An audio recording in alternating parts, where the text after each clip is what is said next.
right now is I'm going to crunch 1,400 years of Islamic history in 5 minutes and make it as exciting as I can possibly make it. Because I hated history when I was a little girl. At this age, I appreciate history. And now I understand why they say those who don't learn from history are doomed to repeat it.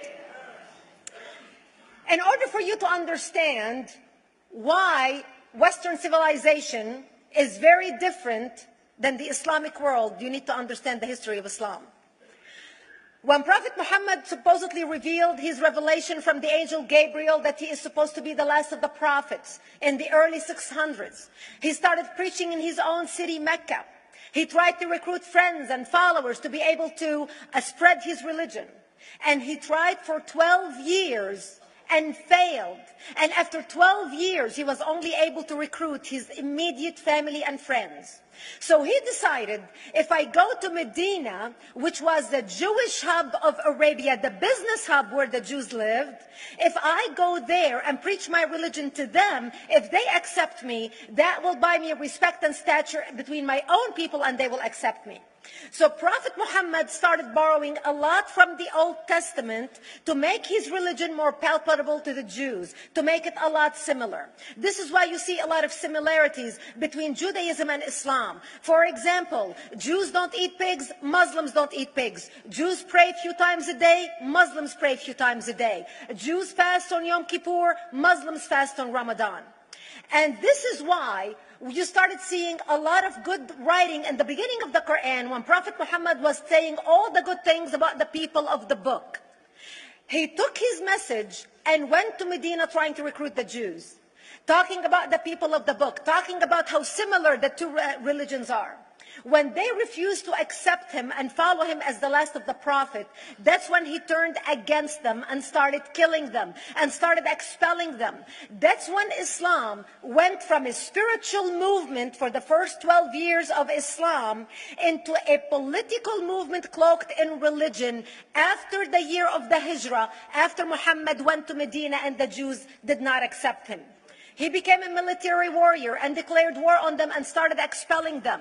Jews and Christians became dhimmi, or second-class citizens. They were only allowed to stay alive and not be killed only by paying the jizya, or the protection tax. So they had a choice: convert to Islam, or if you want to stay alive, you have to pay the jizya or protection tax, living as dhimmi in the Islamic nation.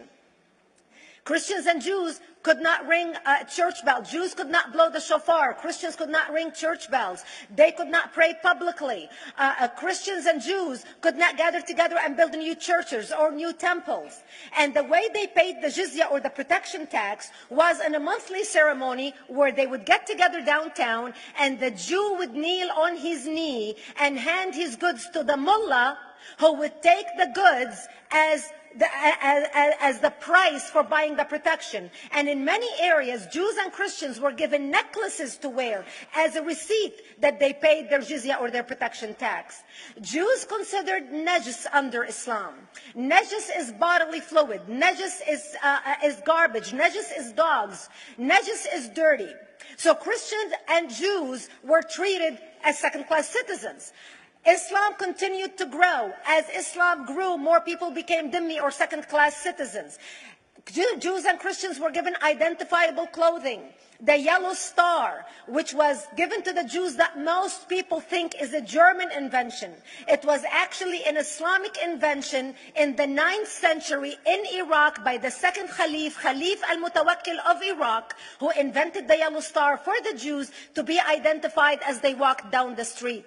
Because Jews were considered najis, if a Muslim man or a Jew walked on the same side of the street, the Jew had to cross the other side so the Muslim man can walk, so he's not dirtied by the filth of the Jew. Christians were given the zunnar, the belt, which most of you men are wearing right now. That was an Islamic invention for the Christians. Islam continued to grow. They went all the way to Jerusalem. They conquered Jerusalem. Christians couldn't ring their church bells in Jerusalem. The Pope in Rome in 1090 told the Christians, how could you sit idly by and allow your brethren to suffer like this in the Holy Land? You need to go liberate the Christians. You need to go help the Christians. That's why the Crusaders were launched. The Crusaders were not launched because they just felt like waking up in the morning and going and converting a bunch of Muslims or beheading them. The Crusaders were launched to liberate Jerusalem. And they were able to liberate Jerusalem for less than 100 years before Salah ad-Din al-Ayyubi, Saladin, took it back, and Jerusalem remained under Islamic control until 1967, when the State of Israel liberated Jerusalem, where Christians, Jews, and Muslims could pray under the same sky.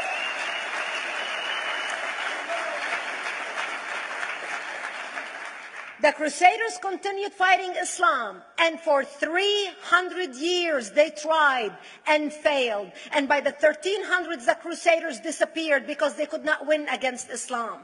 Islam continued to expand. They went all the way to Central Europe. They went all the way to China. They went to India. They conquered Spain. They changed the name of Spain from Spain to Andalusia. And they started, as they advanced, as they conquered more nations, more people paid the jizya, or the protection tax. And this is how the Islamic Empire grew. It went all the way until they was stopped at the gates of Vienna on 9/11. 9/11 is not a date that Osama bin Laden just picked out of a hat. 9/11 is a symbolic date in the Islamic calendar. By the 1600s, Islam had covered more of the earth's surface than the Roman Empire did at its peak. Between the 1600s and the 1800s, the Europeans were experiencing the European Industrial Revolution, where the Europeans were able to invent products on factory lines, where they are able to make money and sell products, which gave them the money to build a strong army in order to fight the Muslims. And that's how they were able to stop them at the gates of Vienna on 9/11. The Europeans started the pushback against Islam. They pushed them out of Europe. They pushed them out of all the way to the Middle East and North Africa. By 1924, the Islamic Empire ended. In 1924, the Islamic Caliphate ended in Turkey by President Ataturk, who was a secularist. He ended the Islamic Empire, and he gave women rights to vote. He gave women a right to an education, a right to work, a right to choose a husband. He forbid women from wearing the hijab. He forbid men from wearing the beard. The Muslims hate him so much that they consider him a Jewish agent, because they believe that his mother in her bloodline was Jewish, and that was the influence on Ataturk. By the time the Islamic Empire, or the Islamic Caliphate, or the Islamic State ended in 1924, the Islamic Caliphate had existed for 1400 years, and it ended less than 100 years ago. By the time the Islamic Caliphate ended in 1924, 270 million people around the world were killed by Islam. 270 million. And we didn't have weapons of mass destruction, and there was nuclear weapons. All of these people were killed, butchered by the sword. The people in the world, less than 100 years ago, how many people knew this history? Please raise your hand. We in America have failed to educate our children about history. We in America failed to educate our population about history. Our children in high school, you take any 17, 16-year-old kid, 18-year-old kid, and ask them about World War II. They can't even tell you what happened in World War II. For them, it's ancient history, and we still have our World War II veteran walking among us. That's how little we know of history. Islam ended in 1924, the Caliphate. People thought the Caliphate will never be resurrected. The Caliphate will never come back. But two things happened in the Middle East in the last century that made the Islamists be able to resurrect the Caliphate. Number one is the discovery of oil in Saudi Arabia, which we were able to discover and were stupid enough to allow them to nationalize it. And the number two that happened was Ayatollah Khomeini coming to power in 1979. That gave the Islamists the money and also the spiritual covering in order to explode on the world stage. And people say, oh, well, the Wahhabis exported their Wahhabi radical religion. The Wahhabis are the name of Wahhab. They're not a different sect of Islam. They follow the authentic preaching of Prophet Muhammad, the way Prophet Muhammad lived and practiced his religion. This is why neither you or me or any infidel can step a foot in Mecca, because as far as they're concerned, we are filth. And as infidels, we're not allowed to step a foot, not President Obama and not anybody else. As a matter of fact, Al-Qaeda used to use Saudi Arabia and its success as an excuse to recruit members, as the example to show them how Allah has blessed Saudi Arabia because of the way they adhere to the tenets of Islam. And today we talk about ISIS. ISIS is not a new invention. ISIS resurrected the caliphate that ended less than 100 years ago. Except we are too ignorant and too uninformed to understand what ISIS is doing and why ISIS is succeeding.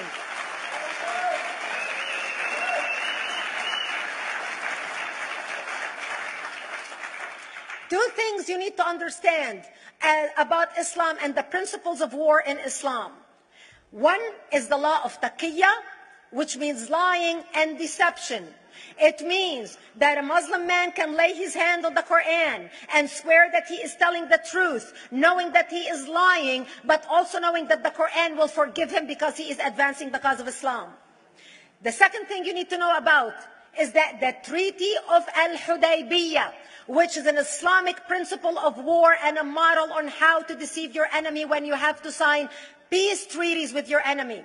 And it is based on an example by Prophet Muhammad. Prophet Muhammad was attacking the Meccans and their caravans when he was living in Medina. One day he attacked them because this is how he got the goodies. He would attack them, rob them, and spread the goodies among his men. And this is how he was able to recruit, because this is how people made money without working. And so he attacked the Meccan caravans. When he realized he's not able to defeat the Meccans in that city of Al-Hudaybiyah, in that place, he signed a 10-year treaty with them. Does that sound familiar? A 10-year treaty with them that says he will not attack them, he will have peace with them, he will not declare war on them. Muhammad used the treaty for 2 years to build his military, strengthen his army, and when he realized he was strong enough to attack his enemies when they least expected it, because they thought they had a peace treaty with Muhammad, he broke the treaty, attacked them 2 years later, and Mecca fell within 24 hours because they were not expecting the attack. And that became a principle of war in Islam. And to give you an example of how that is practiced, this is why anything signed with Iran means nothing to them. And to give you an example of how this law has been put to use in recent history, Yasser Arafat, who's not an Islamist, but he is a Muslim, met with the Israelis and signed the Oslo Accord in 1993. Remember all the handshaking at the lawn of the White House? The Oslo Accord, Yasser Arafat used the peace treaty, the Oslo Accord with Israel, to get Israel to bring him back and give him his territory, finance his military, train his police, and give his police the weapons. Yasser Arafat broke the Oslo Accord 8 years later, didn't even wait 10 years, and declared the second intifada in 2000, and all hell broke loose. He used the same treaty to win and deceive against his enemies and deceive his enemies. When Jordanian press, after Yasser Arafat signed the Oslo Accord with Israel, and Egyptian press would interview Yasser Arafat, and they would say, how could you sign a peace treaty with the devil? How could you sign a peace treaty with the Jews?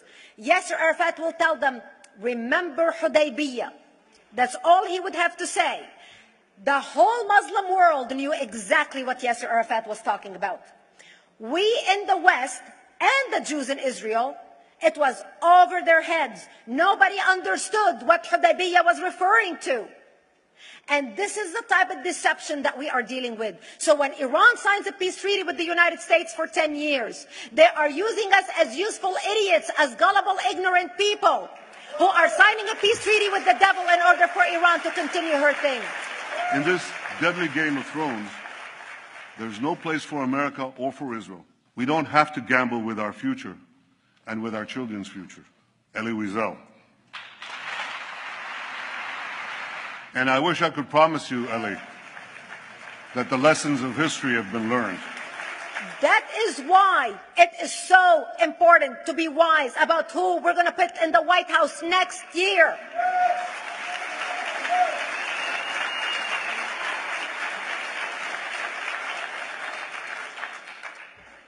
This is why it is very important that whoever we're going to elect next year to office, that the next president be well informed about the history of radical Islam, understand our enemy, understand what ISIS is all about, understand what their end goal is. And this is exactly, people are wondering how come ISIS is having such success recruiting people from all over the world. They exploded all over the world. The Pew Research did a poll. And of course, the Pew Research is not Brigitte Gabriel, is not Fox News, is not Tony Perkins. The Pew Research did a poll in 2013 when they went around the world and interviewed Muslims from Islamic countries all over the world. And they asked them 2 questions. Would you like to have Sharia law as the law of your country? And would you like to see the Islamic Caliphate? And remember, this was in 2013, before ISIS. The 5 top countries in the world, in the Islamic world, the 5 top Islamic countries: Indonesia, 204 million Muslims; Indonesia, Afghanistan, Indonesia, Pakistan, Egypt, Nigeria, and Bangladesh. 77% of Muslims interviewed in these Islamic countries, 77% want the establishment of Sharia law and want the establishment of an Islamic state.